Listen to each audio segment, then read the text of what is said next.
nimekuja kama msemaji wa Wazaramo, nimekuja kama msemaji mkuu wa Wazaramo. Leo tunawazungumzia wake zetu pamoja na marada zetu. Kudanga na kukata sio issue. Kudanga na kukata sio issue. Unaweza ukadanga we na ukajifanya unawakata we, alafu ukachoka sana, ukapayuka kama mogo wa makopa.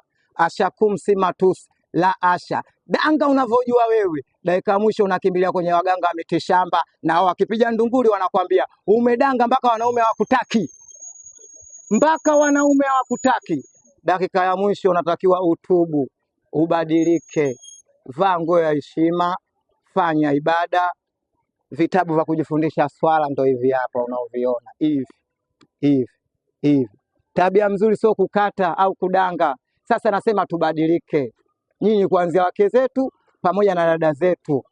Nasema ashakum si matusi, mubadilike. Kudanga sio ishu. Dakika ya mwisho mnapata magono, mnapata mauti hai makali, mnachoka kama chatu katapikwa kamtapika mbwa.